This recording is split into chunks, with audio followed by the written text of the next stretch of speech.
Larry Culp's GE turnaround plan is starting to take hold. All units of GE except for the one producing turbines showed growth in the third quarter. Exactly 1 year ago, Larry Culp delivered a sobering message to General Electric Company's long-suffering investors. As he slashed the dividend and restructured the power business to blunt a downturn, the newly minted boss made clear their pain wasn't over.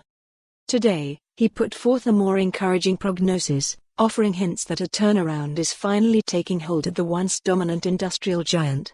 Just as important, he didn't blindside investors with nasty surprises. Instead, Culp on Wednesday raised the cash flow forecast for its core industrial businesses while reporting quarterly earnings that topped Wall Street's expectations. Investors responded by sending the stock toward one of its biggest gains this year, brushing aside any lingering doubts for now. "There's still a lot to do, it is a reset year," the chief executive officer said in an interview. But net, we're pretty encouraged.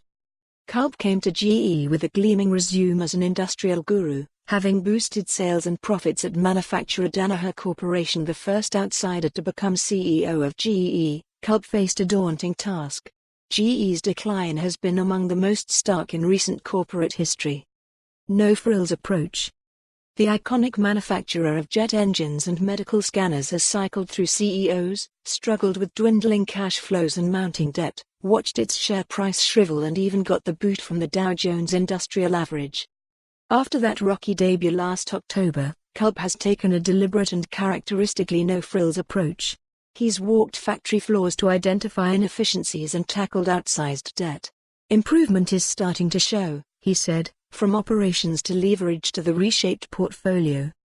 Cash, in particular, has been a concern for investors. During the quarter, GE's industrial businesses generated $650 million in adjusted free cash flow, above analysts' estimates. GE now expects the manufacturing operations to generate as much as $2 billion in free cash flow this year, a $1 billion increase from the prior projection. The power equipment unit has been a pain point for GE amid a global downturn in the market for gas turbines, and the business struggled with a 30% decline in third-quarter orders. Still, Culp said there's reason for optimism, noting that its profit margins rose substantially. Fixing the ailing business has been a main priority since he took the top job. The shares jumped 10% to $9.98 at 1:15 p.m. in New York after an earlier gain of 14%, the biggest intraday since February. For more on this story, visit the news article link.